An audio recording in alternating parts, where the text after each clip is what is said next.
Corona संकट के बीच देश एक हफ्ते में ही लगातार दूसरी बार चक्रवाती तूफान के संकट का सामना कर रहा है।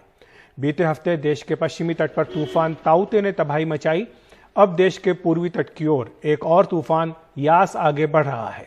इसे देखते हुए पश्चिम बंगाल, ओडिशा और आंध्र प्रदेश के समुद्री तट अलर्ट पर हैं। मौसम विभाग का अनुमान है कि आज कुछ जगहों पर 90 से 110 किलोमीटर की रफ्तार से हवाएं चलेंगी। कल हवा की रफ्तार 130 किलोमीटर प्रति घंटा होने की आशंका है और 26 मई को यानी परसों ये रफ्तार 180 किलोमीटर भी हो सकती है। तूफान यास की वजह से पूर्वी रेलवे ने 25 ट्रेनों को रद्द कर दिया है। ये ट्रेनें 24 से 29 मई के बीच रद्द की गई हैं।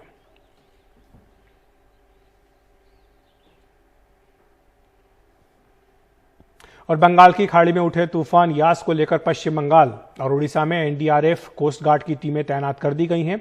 एनडीआरएफ की 85 टीमों में से 32 को बंगाल और 28 को उड़ीसा में तैनात किया गया है। मछुआरों को समुद्र में नहीं जाने का निर्देश दे दिया गया है। 3 जगह से हवाई मार्ग से टीमों को लाया गया है। एयरफोर्स के एयरक्राफ्ट के माध्यम से एयरलिफ्टिंग की गई है। गुवाहाटी से, पुणे से एवं जामनगर, गुजरात से ये टीमें पहुंचकर उड़ीसा में ड्यूटी करेंगी। इस तरह उड़ीसा में कुल 52 एनडीआरएफ टीमें ड्यूटी पर आ जाएंगी। पहले उन्होंने 32 टीमों का डिमांड रखा था, अब 20 टीमें और मांगी गई हैं, तो इसलिए 52 टीमें आज देर रात तक अपने अपने जगह पर तैनात हो जाएगी। जहां तक पश्चिम बंगाल का प्रश्न है, वहां 35 टीमें मांगी गई थी। 35 टीमों को वहां पहुंचा दिया गया है और तैनात भी कर दिया गया है। तो चक्रवाती तूफान यास के पाराद्वीप और सागर द्वीप के बीच तट को छूने की संभावना है। खासकर पाराद्वीप और धामरी के लिए चेतावनी जारी कर दी गई है। जगतसिंहपुर, केंद्रपाड़ा, भद्रक और बालेश्वर में हवा की गति 150 से 160 किलोमीटर प्रति घंटे तक रह सकती है। वहां के लिए भी चेतावनी जारी कर दी गई है। पुरी, कटक, जाजपुर और मयूरभंज में हवा की गति 120 से 130 किलोमीटर प्रति घंटे रहेगी।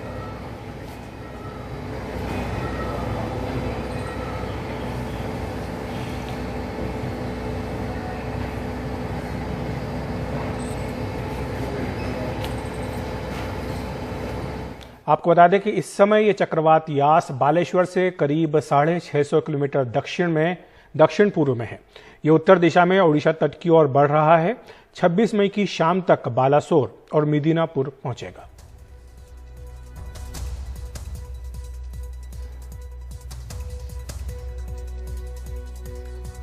तरह की चेतावनी दी है, कितने राज्य हैं जो प्रभावित होंगे? अभी जो साइक्लोन बने हुए हैं केंद्रीय बंगोपसागर में, इसके प्रभाव में पास्ट 2 डेज में अंडमान निकोबार आइलैंड्स के ऊपर प्रभाव था। अभी अंडमान निकोबार आइलैंड में स्थिति में सुधार आए हैं।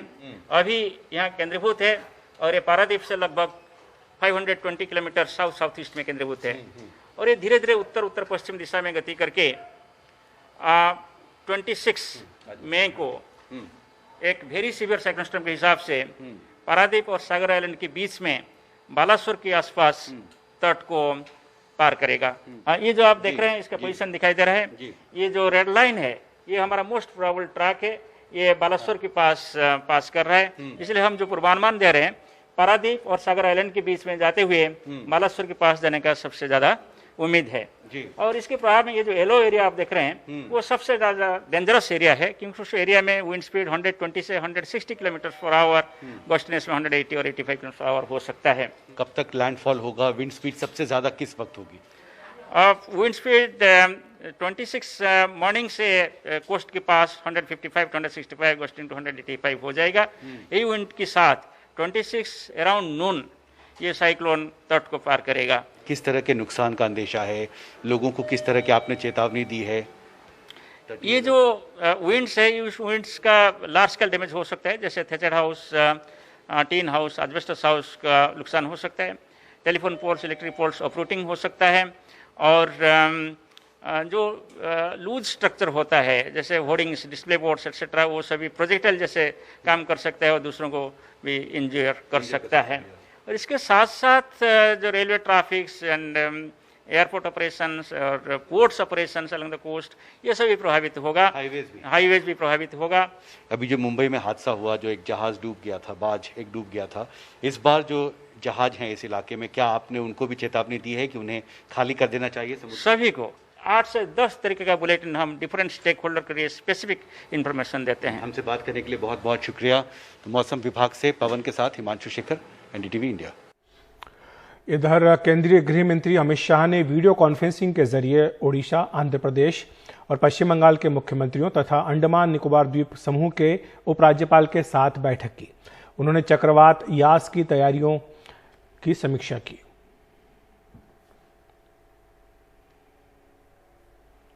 उधर ताउते तूफान में हुए बार्ज और टग हादसे में 16 कर्मचारी अब भी लापता हैं।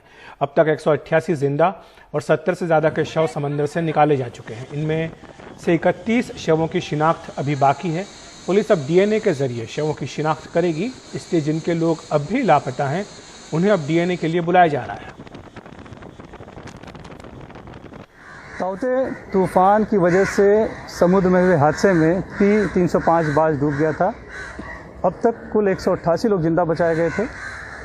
70 लोगों के शव मिले हैं, लेकिन 31 शव अभी ऐसे भी हैं जिनकी पहचान नहीं हो पा रही है। नतीजा डीएनए लेने की मजबूरी आ गई है, यानी कि डीएनए टेस्ट के जरिए पता चल पाएगा कि वो किसके परिजन हैं या उनके परिचित कौन हैं या किस घर से हैं। ऐसे ही एक परिवार जिनके कि भाई अब भी लापता हैं, वो तलाश कर रहे हैं, लेकिन अब तक कुछ पता नहीं चल पाया है। तो आज डीएनए के लिए यहाँ पर उन्हें बुलाया गया था। क्या नाम है आपका? मेरा नाम पलविंदर सिंह सैनी है जी। पलविंदर जी, ये आपके भाई हैं? ये मेरे भाई है, इनका नाम प्रदीप सिंह सैनी है जी। हाँ जी। ये लापता हैं? ये लापता है। लास्ट हमारा बात 15 तारीख को हुआ था। मंगलवार से मैं यहाँ इसके लिए दौड़ भाग कर रहा हूँ। जो बच के आए हैं उनके पास जाके पूछता हूँ, वो कुछ बताते हैं, कुछ बताते हैं, सब कोई क्लियर नहीं कर रहा है। और यहाँ से मैं 3 दिन से आ रहा हूँ बॉडियाँ आइडेंटिफाई करने के लिए। यहाँ पे मुझे कुछ नहीं दिखाई देता, सिर्फ मेरे को उदासी और मासूसी से लेके मैं यहाँ से वापस जा रहा हूँ। आज मुझे सुबह बुलाया गया है डीएनए टेस्ट के लिए। इतने शव खराब हो चुके हैं और अब वो डीएनए से टेस्ट से पता चलेगा किसका शव किसका है। 16 लोग अभी भी समंदर में लापता हैं, लेकिन 31 शव यहाँ पर हैं जिनकी की पहचान होनी बाकी है। जिस तरह से ये प्रदीप सिंह हैं, वैसे ही छोटा बच्चा है, इसके पिता हैं जो कि लापता है। क्या नाम उनका? संतोष कुमार यादव। अच्छा जी। क्या पता चला उनके बारे में? अभी तक तो सर कुछ पता चला नहीं है। हम लोग भी ढूंढने का प्रयास कर रहे हैं। ये हैं वो, कंपनी से पता किए हैं, कभी लापता मिसिंग बता रहे हैं, कुछ पता चल नहीं रहा है। हम लोग ढूंढ रहे हैं, प्रयास कर रहे हैं, लगे हुए हैं। संतोष कुमार यादव का बेटा। क्या नाम है बेटा? दिव्यांशु यादव।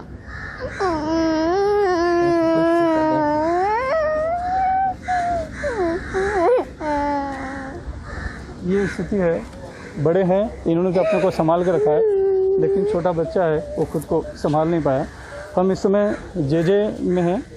जेजे का ये मार्ग है, यहाँ पर शवों को लाया जाता है जितने भी मिल रहे हैं, और लाने के बाद यहाँ पर औपचारिकताएं की जाती हैं।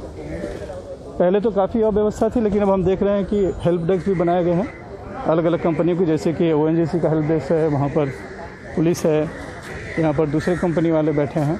तो ये कोशिश है कि किसी न किसी तरह से जो भी पीड़ित हैं या फिर जो लापता है या जिनके परिजन हैं, उनकी कुछ मदद की जाए। लेकिन अभी भी 31 शव ऐसे हैं कि जिनकी पहचान होनी बाकी है, और 16 लोग अभी ऐसे हैं जिनकी की तलाश होनी बाकी है। और हम देख रहे हैं कि किस तरह से जिनके परिजन अब तक मिले नहीं हैं, उनके परिवार वाले किस तरह से अभी भी दर भटक रहे हैं। और अब नौबत ये आ गई है कि डीएनए टेस्ट कराना होगा, तब जाकर शायद पता चल पाए कि जो शव यहाँ पर हैं वो किस परिवार से हैं। मुंबई से cameraman Praveen Bhoisa, Sunil Singh, NDTV India के लिए।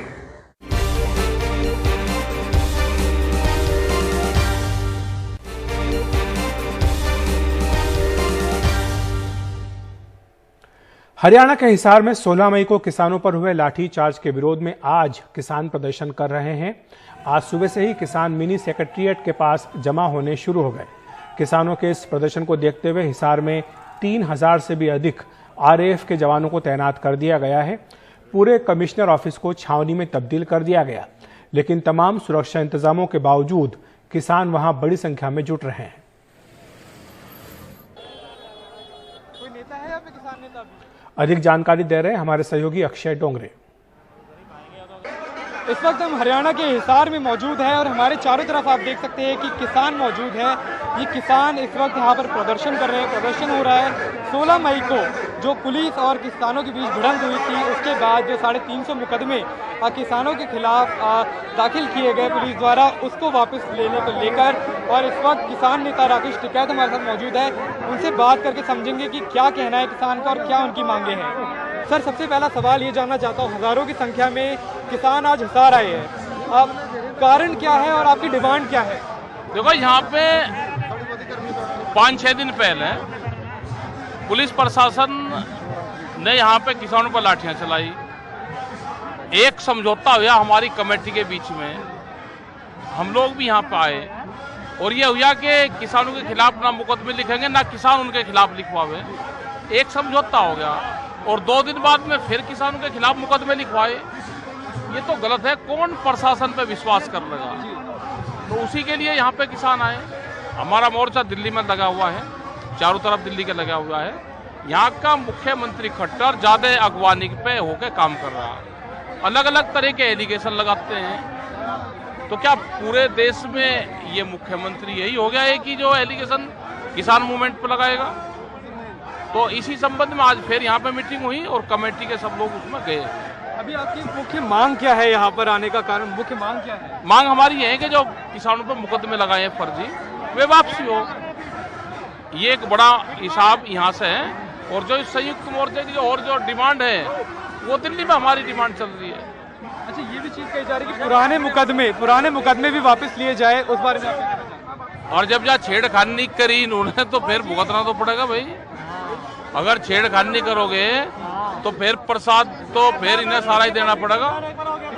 और 6 महीने आंदोलन के पूरे हो गए हैं, पूरे हो जाएंगे 2 दिनों में।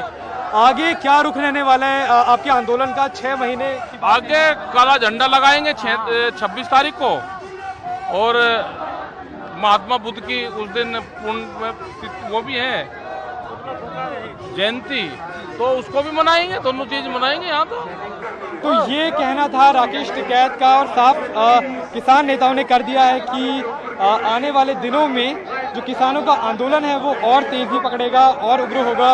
और किस प्रकार से प्रशासन अब इस चीज़ को हैंडल करेगा, ये देखने वाली चीज़ होगी कि किस प्रकार से जो लोगों का गुस्सा है उसको शांत प्रशासन कराने की कोशिश करे, ताकि 16 मई जैसे हालात दोबारा पैदा ना हो। कैमरा पर्सन सचिन गुप्ता और सहयोगी संयम जैन के साथ में अक्षय डोंगरे, एनडीटीवी इंडिया।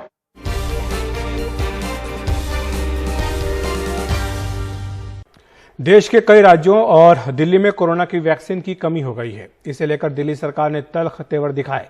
दिल्ली के उप मुख्यमंत्री मनीष सिसोदिया ने आज कहा कि दुनिया के कई देशों ने Sputnik, Moderna, Pfizer, Johnson and Johnson vaccine को मंजूरी दे दी, लेकिन भारत सरकार ने अभी तक केवल स्पुतनिक को ही मंजूरी दी है, वो भी पिछले महीने। ऐसे में देश में वैक्सीन की कमी हो रही है।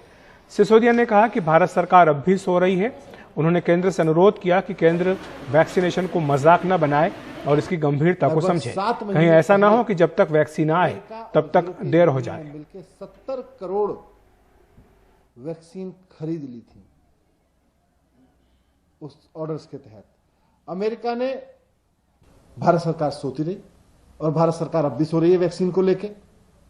अभी भी वैक्सीन के बारे में बात करो तो कभी भारतीय जनता पार्टी को चूटपटांग जवाब देने के लिए आगे आ जाती है, कभी वो जस्टिफिकेशन देने लगते हैं कि हमने विदेशों में क्यों भेज दी अपने बच्चों की वैक्सीन। अपने देश के लिए, लोगों के लिए वैक्सीन नहीं है भारत सरकार के पास में, और ना भारत सरकार खरीदना चाहती है। मैं बहुत हाथ जोड़ के केंद्र सरकार से विनती करता हूं कि ये वैक्सीनेशन के प्रोग्राम को मजाक मत बनाइए, इसकी गंभीरता को समझिए। ऐसा ना हो कि जब आप वैक्सीन लेके आए तब तक समय निकल चुका हो और जिन लोगों को अभी तक वैक्सीन लगी है उनकी एंटीबॉडीज भी खत्म हो जाए और उनको भी दोबारा वैक्सीन लगाने का नंबर आ जाए। एक बड़े युद्ध स्तर पर एक गंभीर जिम्मेदार सरकार की तरह से पूरे अंतर्राष्ट्रीय बाजार में खड़े हुई मॉडर्ना, जॉनसन एंड जॉनसन और ये आपकी फाइजर, ये वैक्सीन अवेलेबल है मार्केट में। दुनिया की बहुत सारी सरकारें उनको खरीद रही हैं, खरीद चुकी हैं, मंजूरी दे चुकी हैं। आप अभी मंजूरी देने में अटके हुए हैं, इनको मंजूरी दीजिए, इनको खरीदिए और अपने देश के लोगों के लिए लेके आइए। ये राज्यवार राजनीति से बाहर उठिए और देश के लोगों के लिए सोचिए। मैं यही विनती करता हूं केंद्र सरकार से, क्योंकि मॉडर्ना और फाइजर दोनों कह चुकी हैं कि हम केंद्र सरकार से बात कर रहे हैं, हम राज्यों के साथ में डील नहीं करेंगे। और ये बात दिल्ली की नहीं है, पूरे देश की राज्य सरकारों की बात है। उधर दिल्ली के मुख्यमंत्री अरविंद केजरीवाल ने कहा कि उन्होंने मॉडर्ना और फाइजर कंपनियों से वैक्सीन के बारे में बात की थी, लेकिन इन दोनों ही कंपनियों का कहना है कि वो कोई भी डील सीधे भारत सरकार से करेंगे। हमारी फाइजर से बात हुई, फाइजर वाले कहते हैं जी आपको नहीं देंगे, हम केंद्र सरकार से बात करेंगे। हमारी मॉडर्ना से बात हुई, मॉडर्ना वाले कहते हैं जी हम आपको नहीं देंगे, हम केंद्र सरकार से बात करेंगे। मेरी केंद्र सरकार से हाथ जोड़ के अपील है कि हमारा देश ऑलरेडी काफ़ी समय लूज़ कर चुके हैं, हम लोग काफ़ी समय हो चुका है, तो अब हमें और समय नहीं गंवाना चाहिए। ये कोई भी विदेशी कंपनी जो है, अब तो कई सारी वैक्सीन आ चुकी हैं इंटरनेशनल मार्केट में, जॉनसन एंड जॉनसन है, मॉडर्ना है, फाइजर है और भी बहुत सारी हैं। तो इनसे सबसे केंद्र सरकार बात करके केंद्र सरकार इनसे सारा इंपोर्ट करे और राज्यों के अंदर बांट दे। वैक्सीन की कमी के बीच जहां कई राज्यों ने दूसरे देशों से इसे खरीदने के लिए ग्लोबल टेंडर निकाल दिए हैं, वहीं बिहार सरकार ने साफ कर दिया कि वो वैक्सीन के लिए कोई भी ग्लोबल टेंडर नहीं निकालने जा रही है। बिहार सरकार के मुताबिक राज्य में अब तक 98 लाख लोगों को टीका लगाया जा चुका है। वहां के स्वास्थ्य मंत्री मंगल पांडे के मुताबिक ग्लोबल टेंडर की जिन राज्यों ने भी कोशिश की, उनका हाल सबके सामने है। आपको बता दें कि पंजाब सरकार ने मॉडर्ना से सीधे वैक्सीन लेने की कोशिश की थी, लेकिन कंपनी ने यह कहते हुए मना कर दिया कि वैक्सीन को लेकर डील वो सीधे केंद्र सरकार के साथ ही करेगी। राज्य के स्वास्थ्य मंत्री मंगल पांडे से बात की हमारे सहयोगी मनीष कुमार ने। मंगल जी, एक कहा जा रहा है कि केसेस कम आ रही हैं, लेकिन बिहार सरकार जो ग्रामीण इलाकों में जो केसेस बढ़े हैं या केसेज हैं वो कहीं ना कहीं कॉग्निजेंस नहीं ले रहा है। नहीं, देखिए, बिहार में प्रतिदिन लगभग 1,40,000 1,30,000 की जांच हो रही है और पूरे जांच को यदि आप देखेंगे राष्ट्रीय स्तर पे तो बिहार तीसरे स्थान पे, हम आबादी के हिसाब से भी तीसरे स्थान पे। लेकिन आपका RT-PCR अभी भी 30% है उसका। 30 नहीं, 40% के आसपास है। 2,84,00,000 करीब जांच हुआ है और विभिन्न राज्यों के भी आंकड़े को देखेंगे तो स्पष्टता आएगी। और अभी ICMR का गाइडलाइन भी आया, जब ये सेकेंड वेव आया तो जांच को बढ़ाने की आवश्यकता थी और विभिन्न जगहों पर जांच को बढ़ाने की आवश्यकता थी, विभिन्न चौक चौराहे, बाजार, रेलवे स्टेशन, बस स्टैंड, ऐसे सब जगहों पर। तो ये ICMR से सुझाव आया कि एंटीजन टेस्ट को बढ़ाया जाए, तो हम लोगों ने भी एंटीजन टेस्ट को बढ़ा दिया। तो इतनी जांच करने के बाद जो आंकड़े आ रहे हैं वो सबके सामने हैं और आज राज्य की स्थिति यह है कि एक्टिव केस के मामले में हम देश में 16वें स्थान पे हैं। लेकिन बहुत सारे जगह वेंटिलेटर तो आपका अनपैक भी नहीं हुआ, जो प्राइम मिनिस्टर इसमें स्कीम में भेजा गया था। नहीं, जो आप जिसकी चर्चा कर रहे हैं, जो PMO से आया था, उन वेंटिलेटरों की संख्या 580 के करीब है और उसमें से लगभग 500 वेंटिलेटर विभिन्न मरीजों के लिए, विभिन्न प्रकार के रोगों के मरीजों के लिए उपयोग में लाए जा रहे हैं। अनयूज क्यों? नहीं, मैंने कहा 580 करीब वेंटिलेटर्स है, जो 580 नहीं, इसके अलावे भी मेरे पहले से वो यूज्ड है। प्राइवेट हॉस्पिटल को इसलिए दिया कि मशीन हम रखे और मशीन का उपयोग किसी का जीवन बचाने में नहीं हो, ये तो उचित नहीं है।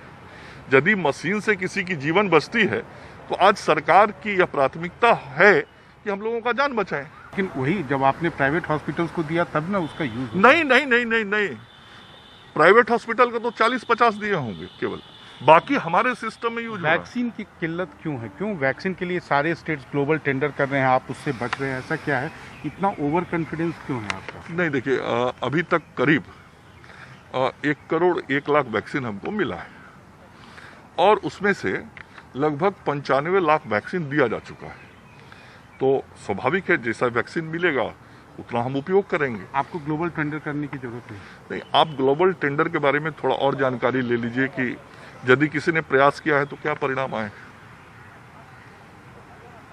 यानी कि आपको लगता है इसका कोई फायदा है? मैं ये नहीं कर रहा, मैं कह रहा हूँ आप पता कीजिए यदि किसी ने प्रयास किया तो उसके परिणाम क्या है। धन्यवाद। पिछले 24 घंटों में देश भर में कोरोना के 2,22,000 नए मामले सामने आए हैं। इस दौरान 4,454 मरीजों की मौत हुई है। अब देश में कोरोना के मरने वालों का आंकड़ा 3 लाख के पार हो चुका है। अब तक देश में 3,03,720 लोगों की मृत्यु हो चुकी है।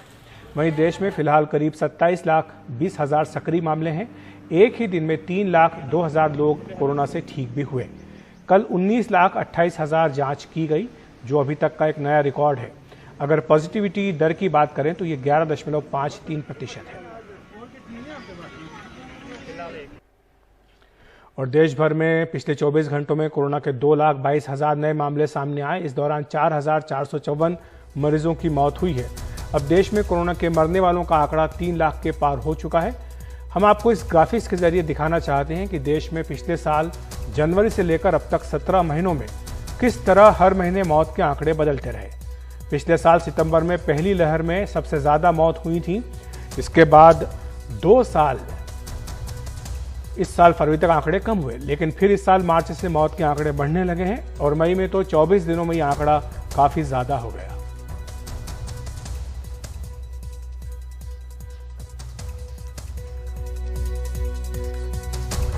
उधर स्वास्थ्य मंत्री डॉक्टर हर्षवर्धन ने बताया कि 25,000 से ज्यादा नमूनों की जीनोम सीक्वेंसिंग में 5,000 से ज्यादा सैंपल भारत में मिले वेरिएंट के हैं।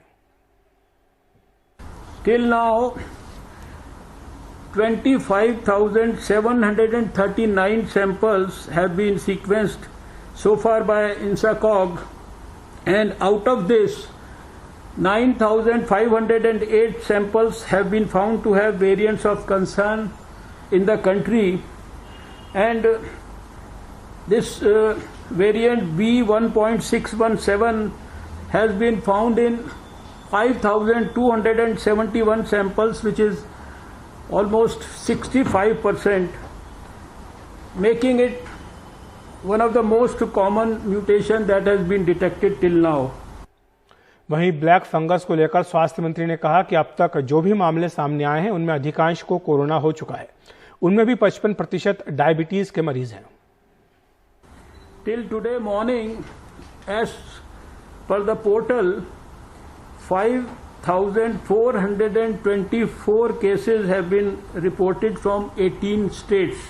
Out of these 5,424 cases of mucormycosis, we have seen that 4,556 cases have history of COVID-19 infection, while 875 cases are amongst non-COVID patients, and diabetes was present in 55% of the patients.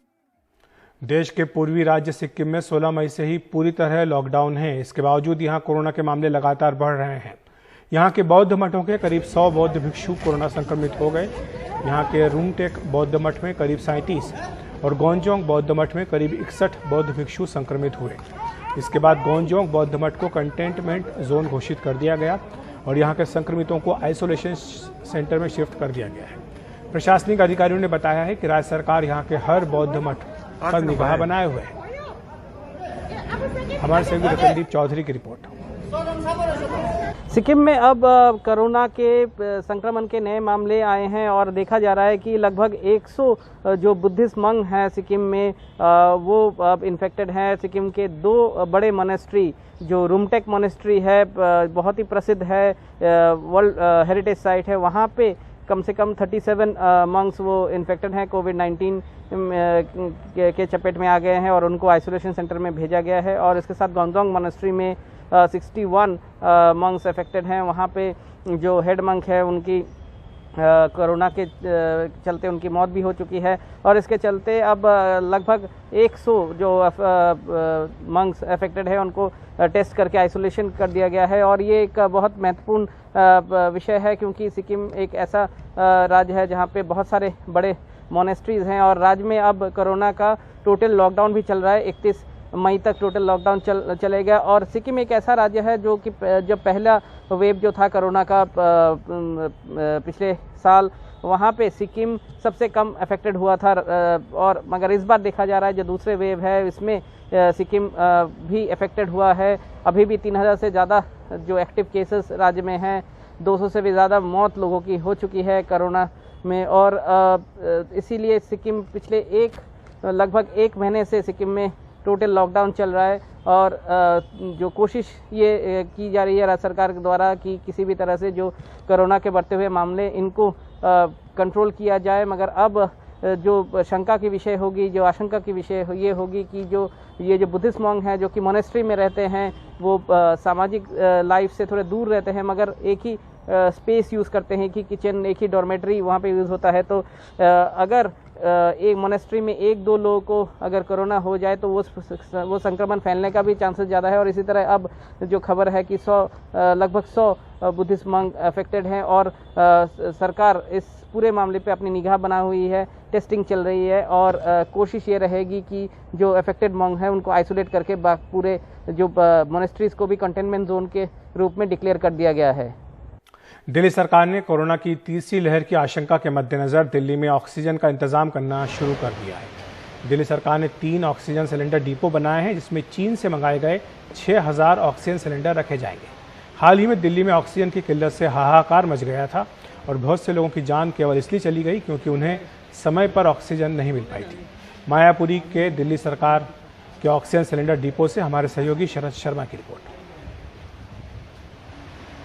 Delhi सरकार ने 6000 oxygen cylinder चीन से import किए हैं और फिलहाल 2,000 cylinder के 3 depot अब दिल्ली में अगली लहर के मद्देनज़र बनाए हैं।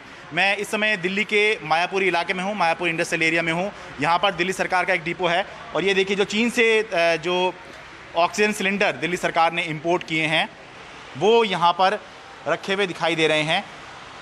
इसमें यह भी बोलना होगा कि HCL और गिव इंडिया फाउंडेशन जो है उन्होंने ये दिल्ली सरकार को डोनेट किए हैं और चीन से ये इंपोर्ट किए गए हैं 2,000 के 3 डिपो। तो इस तरह से अभी बताया जा रहा है कि 6000 सिलेंडर जो इंपोर्ट किए दिल्ली सरकार ने उसमें से 4400 सिलेंडर जो हैं वो आ चुके हैं और अगले 2 से 3 दिन के अंदर बाकी जो 1600 सिलेंडर हैं वो आने की संभावना है। मेरे साथ राजीव गुप्ता जी हैं जो कि इंचार्ज हैं इस ऑक्सीजन डिपो के जो दिल्ली सरकार का है। सर बहुत बहुत स्वागत है आपका। थोड़ा इसके बताइए कि किस तरह के सिलेंडर हैं, कितनी कैपेसिटी है और कितने लोगों को ये सप्लाई किया जाएगा, कैसे किया जाएगा? ये oxygen cylinders 40 litre water capacity के हैं। अच्छा। और ऑक्सीजन की कैपेसिटी इसके अंदर 6 क्यूबिक मीटर आती है या उसको अगर लीटर्स में कन्वर्ट करें तो 6000 लीटर। अच्छा, तो किस तरह से सप्लाई करेंगे आप लोग इसको? ये ऑक्सीजन फिलिंग स्टेशन है। यहाँ पर ऑक्सीजन सिलेंडर के लिए लिक्विड मेडिकल ऑक्सीजन के हमारे पास 35 मेट्रिक टन की स्टोरेज कैपेसिटी है। अच्छा। लिक्विड ऑक्सीजन आने के बाद उसको कंप्रेस किया जाता है थ्रू पंप्स और वेपराइजर्स और उसके बाद ये सिलेंडर्स के अंदर भरी जाती है गैस। अच्छा। ये सिलेंडर्स में भरी जाने के बाद उसके बाद ये सिलेंडर भरने के बाद फिर हॉस्पिटल्स में पेशेंट्स को दिया जा सकता है। ये सिलेंडर जो हैं ये रेडी टू यूज़ हैं? ये बिल्कुल रेडी टू यूज़ हैं, भरे हुए हैं और ये इमीडिएटली आधे घंटे के नोटिस में किसी भी हॉस्पिटल या पेशेंट्स के पास पहुंचाया जा सकता है। अच्छा, तो आपने एक अहम बात ये बताई कि ये केवल डिपो नहीं है जहां पर ये सामान रख दिया गया है, ये कल को खाली होकर आएंगे वापस, तो यहाँ पर भरने की क्षमता भी आपकी या फिर यहाँ पर सिलेंडर भरे भी जाएंगे? जी, ये दिल्ली सरकार ने जो हमें जो जिम्मेदारी दी है वो ये है कि 2000 सिलेंडर हमारे पास रखवाए हैं। हाँ। और साथ में ये है कि हम इन 2000 सिलेंडर्स के कस्टोडियंस हैं। हाँ। और ये सिलेंडर्स हमें ज़रूरत पड़ने पे जहाँ से भी SOS आता है हॉस्पिटल से या पेशेंट से, हाँ। न सिर्फ हमें ये उन्हें सिलेंडर्स देने हैं बल्कि वहाँ पर जब वो खाली हो जाएंगे तो उसके बाद वो रिफिलिंग का सिस्टम भी मेंटेन रखना। ठीक है, बहुत बहुत धन्यवाद। सुप्रीम कोर्ट ने केंद्र तथा सभी राज्यों से असंगठित क्षेत्रों के मजदूरों का रजिस्ट्रेशन करने और उनका राष्ट्रीय डेटाबेस तैयार करने को कहा है। कोर्ट ने कहा कि मजदूरों तक सभी योजनाओं का लाभ पहुंचाने के लिए ऐसा करना जरूरी है। कोर्ट ने इस बात को दोहराया कि रजिस्ट्रेशन या पहचान पत्र न होने के कारण किसी भी मजदूर को राशन से वंचित न किया जाए। सभी राज्यों को प्रवासी मजदूरों को भोजन देने के लिए सामुदायिक रसोई शुरू करने के लिए भी कहा गया है।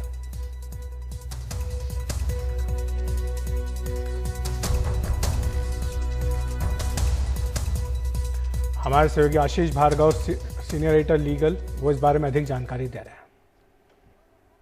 ये पिछले साल सबको याद है 2020 में क्या हुआ, मुंबई में किस तरीके से, दिल्ली में किस तरीके से पलायन किया मजदूरों ने। उसके बाद सुमोटो सुप्रीम कोर्ट ने लिया था, देश भर के हालात जो मीडिया में देखे थे और इसके बाद बहुत सारे डायरेक्शन दिए थे उनको घर तक पहुंचाने के लिए। रेलवे को आदेश दिए थे, राज्यों को कहा था कि उनकी टिकट का इंतजाम करें, खाने का इंतजाम करें, तमाम सुविधाएं उनको दें। तो ऐसे में पूरी तरह डाटाबेस अब तक तैयार नहीं हुआ, रजिस्ट्रेशन नहीं हुआ। ऑनलाइन रजिस्ट्रेशन की बात थी, जो मजदूर मोबाइल नहीं जानते या जो ऑनलाइन इंटरनेट इस्तेमाल नहीं करते वो कैसे करेंगे। तो इस पर सुप्रीम कोर्ट ने चिंता जाहिर की, कहा कि ये प्रक्रिया बड़ी ही धीमी है और अब इसको तेज करने की जरूरत है। उन मजदूरों तक उनका लाभ पहुंचना चाहिए, उस जो भी सुविधाएं दी जा रही हैं, और इसके लिए कोई निगरानी करने के लिए तंत्र भी होना चाहिए। और शाम को आज आदेश जारी करेगा सुप्रीम कोर्ट के किस तरीके से केंद्र सरकार और राज्य सरकारें आगे बढ़ेंगी। लेकिन निश्चित तौर पर मजदूरों के लिए, खासतौर पर प्रवासी मजदूर जो लॉकडाउन के दौरान जिनको काफी परेशानी होती है, उनके लिए सुप्रीम कोर्ट का एक बड़ा कदम है।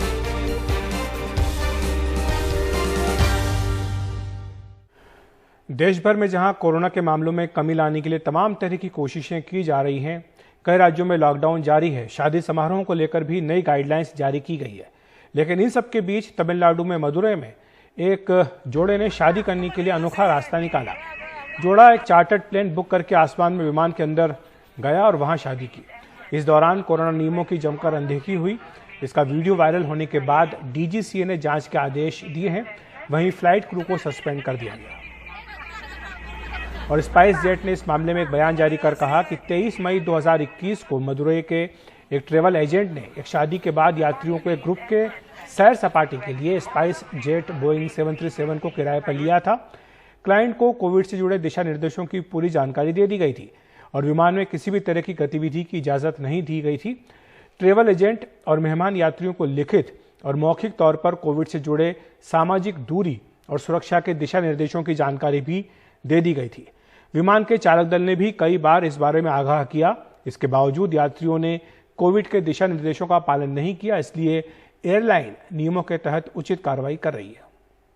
हमारे सहयोगी सोहित हमारे साथ जुड़ गए हैं। सोहित, हालांकि जो एयरलाइन से उसने अपनी सफाई दी है, पूरा दोष उन्होंने उन यात्रियों के ऊपर ही डाल दिया गया है, लेकिन क्या उन्हें जानकारी नहीं थी कि जब ये लोग जा रहे हैं और इस तरह की शादी का जो समारोह है उसको हवा में ही कर सकते हैं? बिल्कुल, यही एक सवाल जो है बार बार पूछा भी जा रहा है अखिलेश जी। और अगर आप देखेंगे उस विजुअल्स में भी तो देख सकते हैं कि किस तरह से हर कोई सज धज कर फ्लाइट पे भी बैठा हुआ नजर आ रहा है। तमिलनाडु में जिस तरह से लगातार मामले बढ़ रहे हैं, अगर देश में सबसे ज़्यादा बात करें तो तमिलनाडु में मामले आ रहे हैं, लेकिन उसके बावजूद एक फ्लाइट में 161 लोग केवल शादी के लिए जमा होते हैं, जबकि जो नियम है वहाँ पर वो भी यही कहता है कि 50 से ज़्यादा लोगों की अनुमति नहीं है। और जिस तरह से ये बताया गया है कि 7 बजे संडे को ये फ्लाइट जो है मदुराई इंटरनेशनल एयरपोर्ट से निकली, 2 घंटे तक ये हवा में थी और जब ये मीनाक्षी अम्मन मंदिर जो है उसके ऊपर पहुंची तब ये शादी रचा गया। तो इन लोगों को कैसे पता चला कि अब ये फ्लाइट कहां पर पहुंची है और उसी समय ठीक कैसे शादी की गई? ऐसे कई सारे सवाल हैं और इसीलिए हमने देखा कि किस तरह से जो एयरपोर्ट अथॉरिटी है उनकी ओर से भी कड़े कदम उठाए जा रहे हैं। डीजीसीए का कहना है कि उन्होंने इस पूरे मामले में इंक्वायरी की मांग की है और उसकी शुरुआत भी कर दी गई है और एक फुल रिपोर्ट भी मांगी गई है एयरलाइन से। जबकि एयरपोर्ट अथॉरिटी का ये भी कहना है कि जो भी इसमें शामिल थे, जितने भी क्रू मेंबर्स शामिल थे, उनके खिलाफ भी उन्हें रोस्टर से निकाल दिया गया है, उन पर कार्रवाई की गई है। और साथ ही साथ उन्हें ये भी कहा गया कि जितने लोग इन तस्वीरों में हम देख सकते हैं कि जो सोशल डिस्टेंसिंग हो, मास्क नहीं पहनना हो या जो भी नियम बने हैं, खासतौर पर हवाई जहाज़ में जिस तरह से आपको कई सारे नियमों का पालन करना पड़ता है, ऐसे कितने भी नियम है जिसका पालन नहीं किया गया है उन सब के खिलाफ कार्रवाई करने की बात की जा रही है। लेकिन ये मानना या इस पर भरोसा करना कि 161 लोग एक साथ एक फ्लाइट में आ जाते हैं, पूरी तरह से सज धज कर आते हैं और वो हवाई यात्रा करते हैं और इसके बारे में किसी को जानकारी नहीं होती है, और जब ये पूरा शादी समारोह भी हो रहा है तब भी कोई रोकता हुआ नज़र नहीं आ रहा है, फोटोग्राफर को भी हम देख सकते हैं, ये इसलिए ये मानना अभी फ़िलहाल मुश्किल है कि किसी को जानकारी नहीं थी और इसलिए एक इंक्वायरी बिठाई गई है। अब इंक्वायरी में क्या कुछ सामने आता है ये देखना अहम होगा, लेकिन एक ऐसे समय में जब मामले लगातार बढ़ रहे हैं, अस्पतालों में जगह नहीं है, तमिलनाडु में दिन रात हम देख रहे हैं कि किस तरह से हालात ख़राब हो रहे हैं, अगर लोग खुद भी जिम्मेदार नहीं होंगे और इस तरह से नियमों का उल्लंघन करेंगे या कहीं ना कहीं लूप होल्स ढूंढकर हवाई यात्रा करते हुए इस तरह से शादी करेंगे तो लोगों पर भी, वो लोग जिसमें शामिल थे उन पर भी सवाल उठना लाजमी है। बिल्कुल, शुक्रिया सोहित आपका इस तमाम जानकारी के लिए। लेकिन जाते जाते आपसे एक सवाल जरूर जानना चाहेंगे कि आगे इस तरह की घटना ना हो, क्या इसके लिए भी कुछ एहतियात बरते जा रहे हैं? जी, अभी तक तो ये पहली बार ऐसा कोई घटना हुआ है जिसमें हमने देखा है कि ऐसे बीच हवाई यात्रा पर शादी हुई है। तो इसके बाद क्या कुछ कदम उठाए जाते हैं, क्या एयरपोर्ट अथॉरिटीज़ की ओर से भी कोई नए दिशा निर्देश जारी किए जाएंगे या और कुछ कड़ाई लाई जाएगी, ये देखना अहम होगा। क्योंकि हमने देखा है कि अगर कोई एक चीज़ वायरल हो जाती है तो किस तरह से अलग अलग जगहों पर उसको भी कॉपी करने की कोशिश की जाती है। तो इसे देखते हुए एयरपोर्ट अथॉरिटी क्या कदम उठाते हैं, हालांकि अब तक कोई कदम नहीं उठाया गया है, लेकिन ज़रूर क्योंकि कार्रवाई की जा रही है, एक इंक्वायरी कमेटी भी बिठाई जा रही है, ये उम्मीद कर सकते हैं कि कुछ ना कुछ नए नियम लाए जाएंगे या कुछ अनाउंसमेंट की जाएगी या और कुछ पावर्स दिए जाएंगे जो फ्लाइट अटेंडेंट और बाकी लोग हैं, ताकि इस तरह की कार्रवाई आगे ना हो। शुक्रिया आपका इस तमाम जानकारी के लिए।